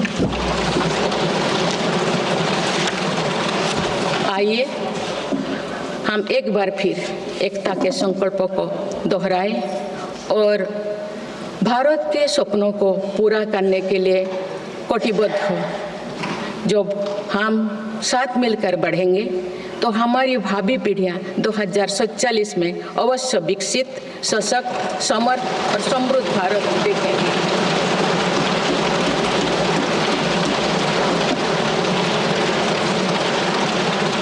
आप सभी को बहुत बहुत शुभकामनाएं। धन्यवाद। जय हिंद, जय भारत।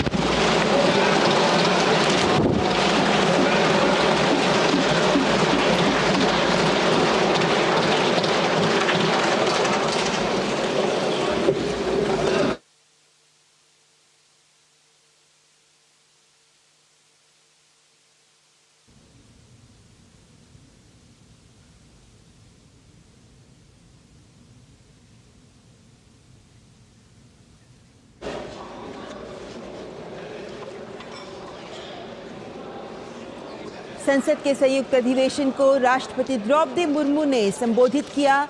विकास भी विरासत भी के साथ।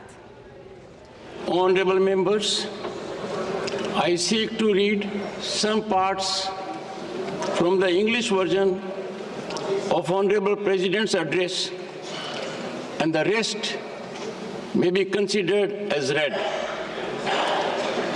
Just 2 months ago, we celebrated the 75th anniversary of adoption of our Constitution, and only a few days ago, the Indian Republic completed 75 years of its journey. Mahakumbh is a festival of India's cultural tradition and social consciousness.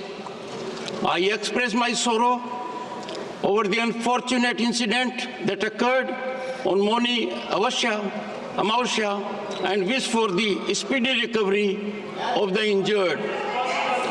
To ensure that the journey towards Viksit Bharat continues to be guided by the ideals of our Constitution, the government has placed 4 key principles: service, good governance, prosperity, and pride at the core of governance.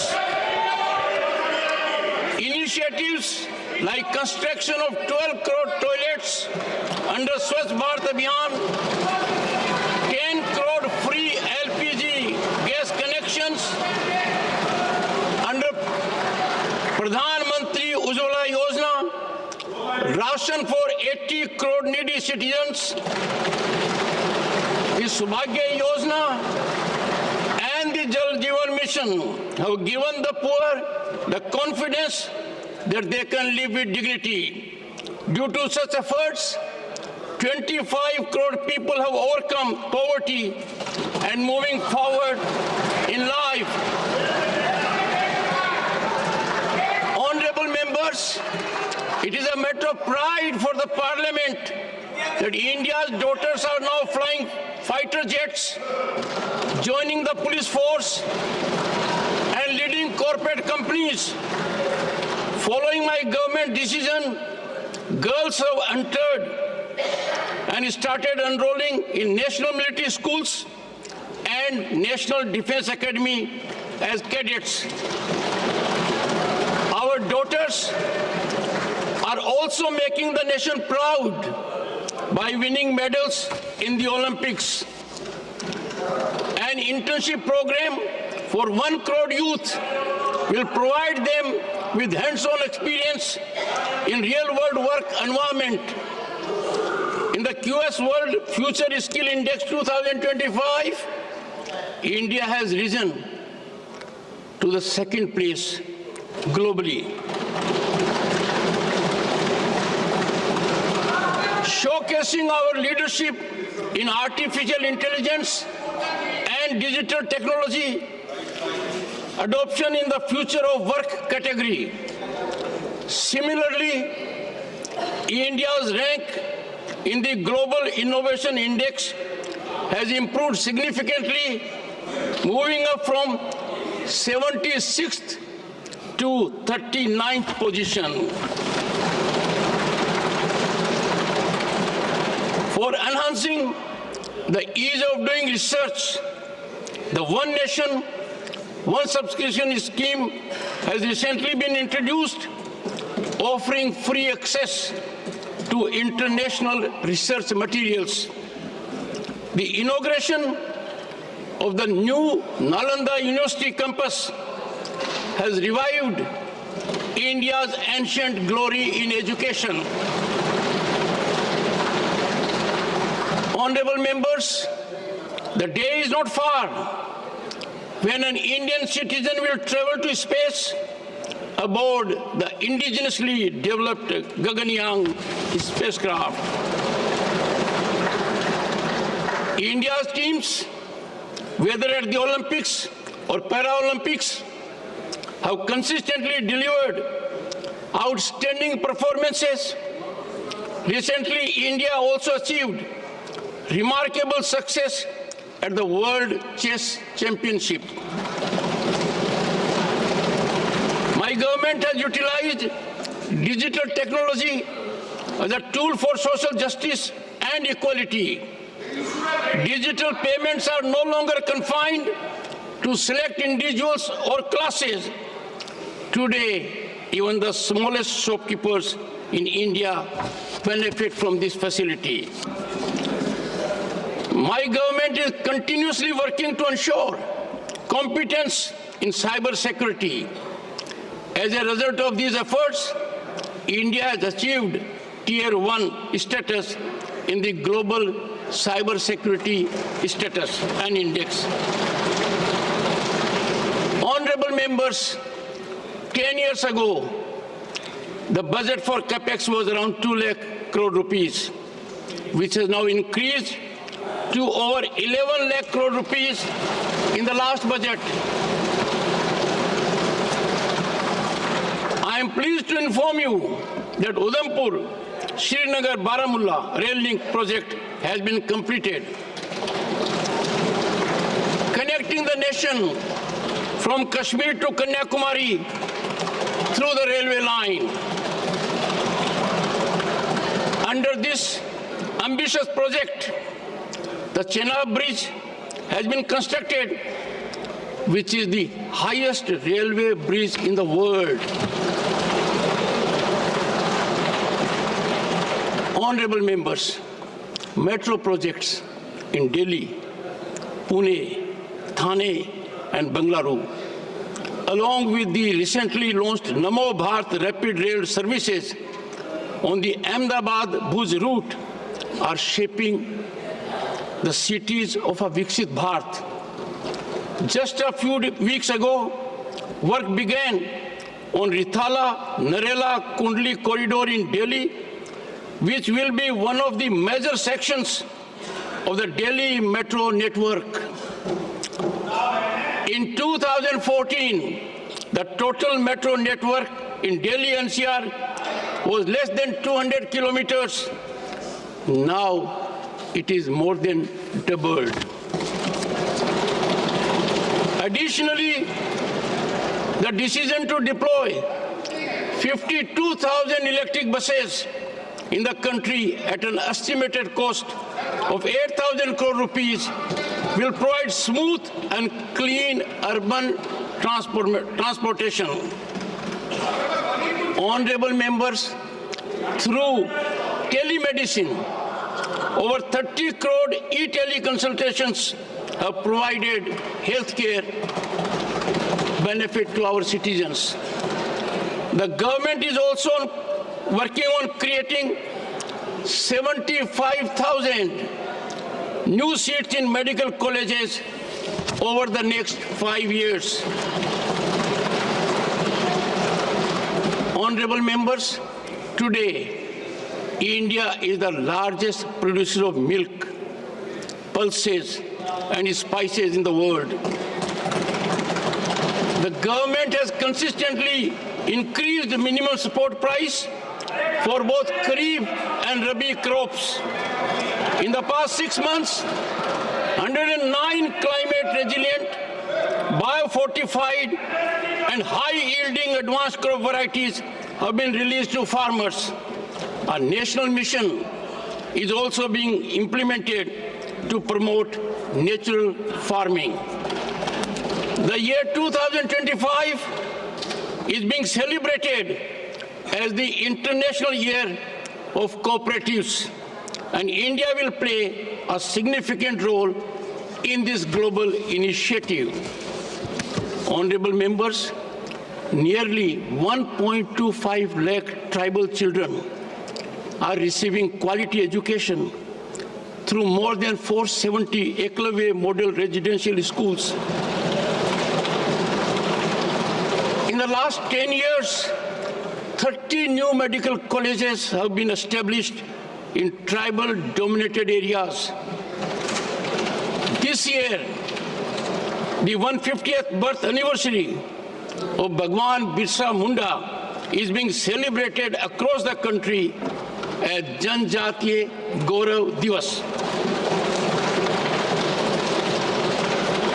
Honorable members, to showcase the potential of 8 states of the Northeast to the entire country, the first ever Ashtalakshmi Mahotsav was organized.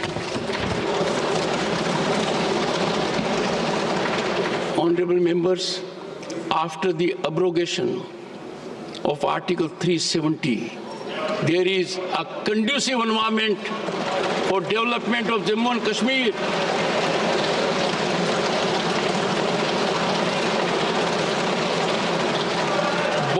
the Lok Sabha and Vidhan Sabha elections were conducted in a peaceful manner in Jammu and Kashmir.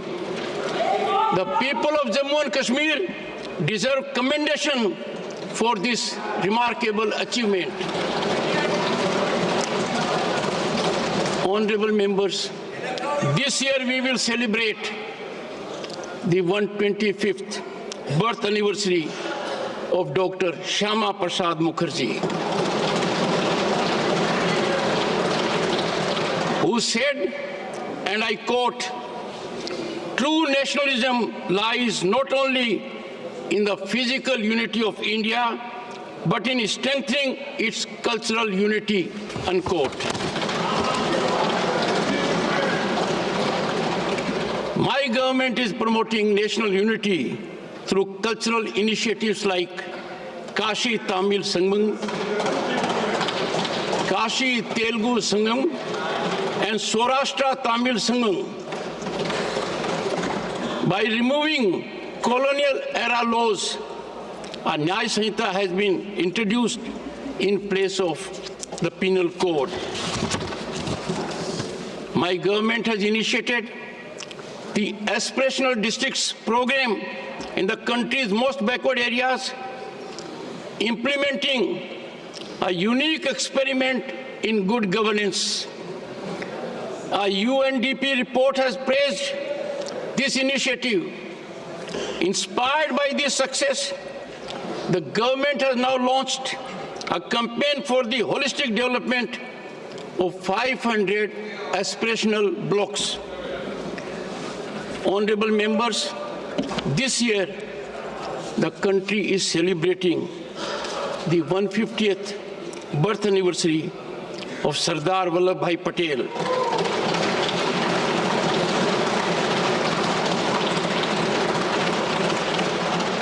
Inspired by his vision, my government is moving ahead with the principle of Nation First. Roads in border areas, along with modern infrastructure like the Atal Tunnel, Sela Tunnel, and Sonmarg Tunnel, have enhanced both defense capabilities and tourism. The Vibrant Villages program has been launched in the country's first villages located along the border. The final phase of eliminating left-wing extremism has also begun. Due to the government's efforts, the number of districts affected by left-wing extremism has been reduced from 126 to 38 only. Honorable members, several significant decisions have been taken in the last 6 months towards achieving the target of 500 gigawatt non-fossil fuel energy capacity by 2030.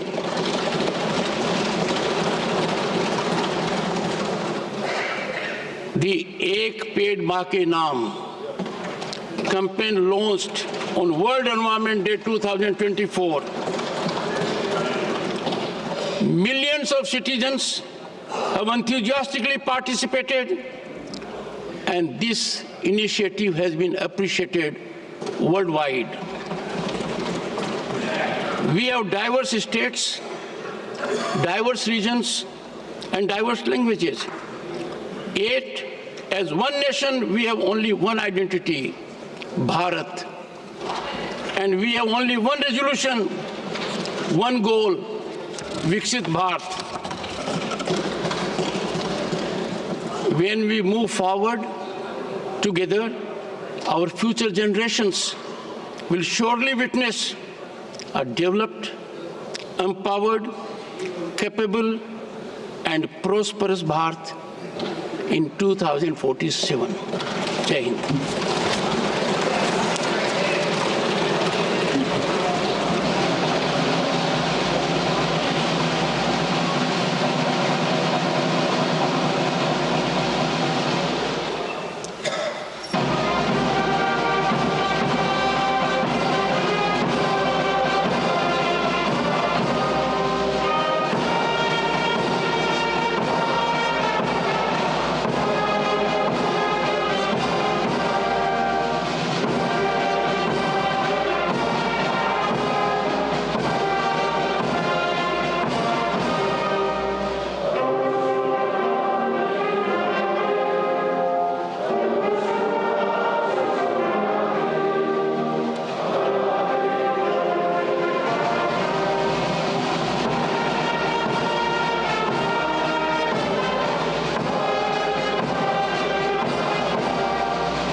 सीधी तस्वीरें आप देख रहे थे संसद भवन परिसर से संयुक्त सत्र को संबोधित करने के पश्चात राष्ट्रपति द्रौपदी मुर्मू हाथ जोड़कर सभी का अभिवादन स्वीकार करते हुए संसद भवन परिसर से प्रस्थान करती हुई और उनके अभिभाषण के बाद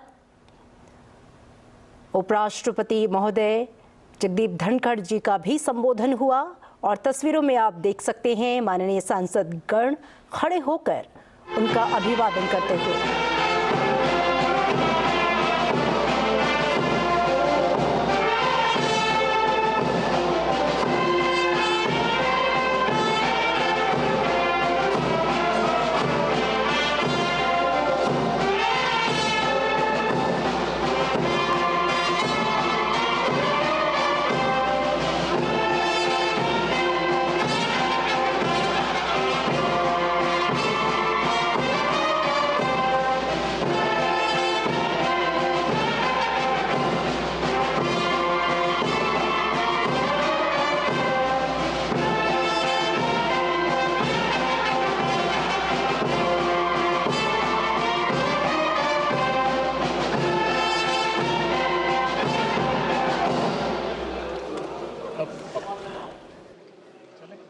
राष्ट्रपति के संयुक्त सत्र को संबोधित करने के पश्चात संसद का बजट सत्र अपने अगले चरण की ओर बढ़ चुका है। राष्ट्रपति द्रौपदी मुर्मू और उपराष्ट्रपति जगदीप धनखड़ के प्रेरणादायक शब्द हमारे मार्गदर्शक बन गए हैं। इस सत्र में जहां एक ओर विकसित भारत का सपना आकार ले रहा है तो वहीं दूसरी ओर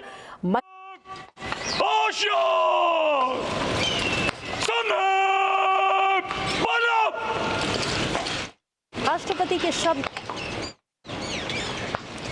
आर्थिक और तकनीकी मील के पत्थर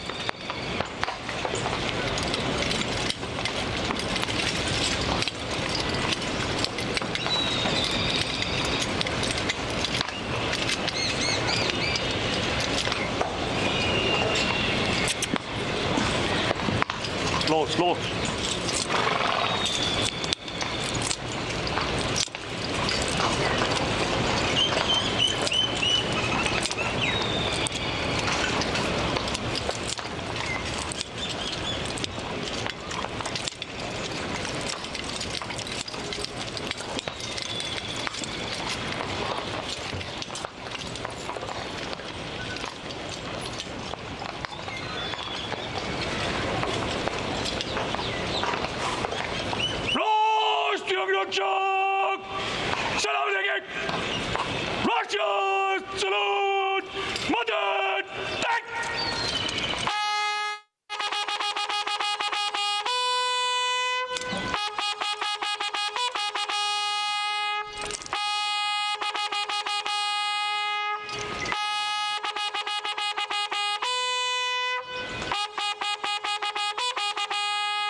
इस देश की आन बान और शान राष्ट्रीय ध्वज को पुनः एक बार फिर सलामी देने के बाद महामहिम राष्ट्रपति महोदया का प्रस्थान संसद भवन परिसर से जिस लाव लश्कर के साथ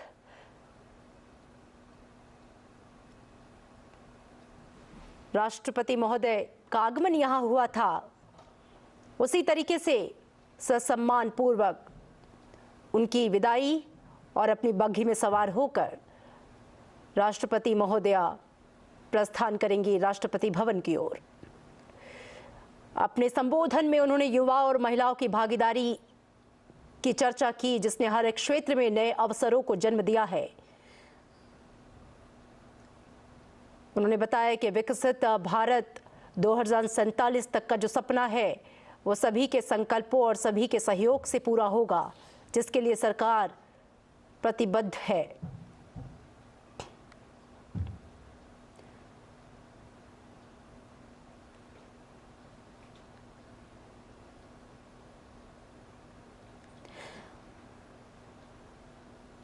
बजट सत्र का आज का ये पहला दिन और संयुक्त सत्र को राष्ट्रपति का संबोधन, ये मंच केवल एक औपचारिक कार्यक्रम नहीं, हमारे देश के भविष्य को दिशा देने वाला एक महत्वपूर्ण अवसर है।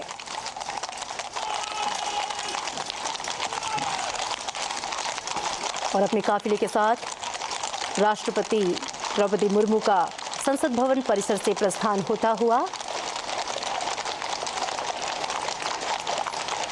और इसी के साथ बजट सत्र का विधिवत आगाज।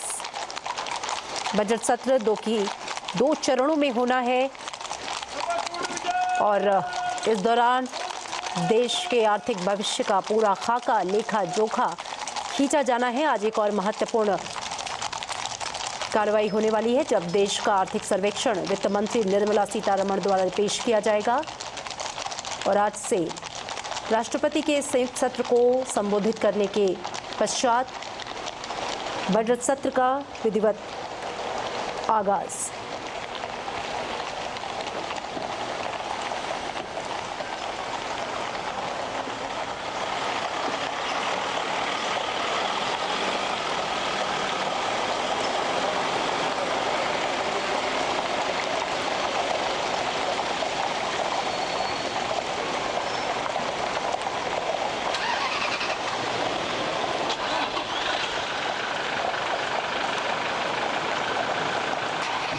बजट सत्र जो कि 2 चरणों में विभाजित किया गया है। पहला चरण आज यानी कि 31 जनवरी से शुरू हुआ है जो कि 13 फरवरी तक चलेगा, पहले चरण की अवधि। और उसके बाद दूसरा चरण यानी कि बजट सत्र का दूसरा हिस्सा 10 मार्च से शुरू होगा जो कि 4 अप्रैल तक चलेगा। और इस दौरान महत्वपूर्ण विधेयकों को पास कराने की कोशिश होगी, तमाम मुद्दों पर चर्चा होगी। राष्ट्रपति का जो अभिभाषण हुआ है उसके धन्यवाद प्रस्ताव पर चर्चा होनी है। आज का दिन बेहद महत्वपूर्ण क्योंकि आज वित्त मंत्री निर्मला सीतारमण देश का आर्थिक सर्वेक्षण जो है वो सदन में प्रस्तुत करेंगी, उसे पेश करेंगी। और कल बेहद महत्वपूर्ण दिन जब आम budget, union budget of India पेश किया जाएगा जिस पर पूरे देश की निगाहें टिकी हुई हैं। देश की आर्थिक स्थिति का लेखा जोखा जिसे आर्थिक सर्वेक्षण कहा जाता है, आज उसे पेश किया जाएगा और उसके पश्चात कल यानी कि 1 फरवरी को आम बजट वित्त मंत्री निर्मला सीतारमण पेश करेंगी। तस्वीरों में आप देख सकते हैं राष्ट्रपति जी का प्रस्थान होते हुए राष्ट्रपति भवन की ओर वो प्रस्थान कर रही हैं संसद भवन परिसर से। और आज दोनों सदनों को संयुक्त रूप से संबोधित करने के बाद ये गौरवान्वित करने वाला पल जो कि हमारे लोकतांत्रिक मूल्यों को दर्शाता है, हमारी सांस्कृतिक विरासत को दर्शाता हुआ ये पूरा भव्य दृश्य जिसमें आप देख सकते हैं इस भारतीय गणराज्य की मुखिया, देश की महामहिम राष्ट्रपति द्रौपदी मुर्मू ससम्मान पूर्वक पूरे लाव लश्कर के साथ राष्ट्रपति भवन की ओर प्रस्थान करते हुए। अभी देखे थे सीधा प्रसारण राष्ट्रपति भवन से। राष्ट्रपति के अभिभाषण के साथ ही संसद के बजट सत्र का आरंभ हो गया है और हमने देखा कि किस तरीके से रिफॉर्म, परफॉर्म, ट्रांसफॉर्म इस स्तंभ पर सरकार का सेवा का सैद्धांतिक संकल्प और इसके साथ सरकार की उपलब्धियों को राष्ट्रपति ने सामने रखा, जिसमें राष्ट्रपति ने इस बात को सामने रखा कि तीसरे कार्यकाल में 3 गुना रफ्तार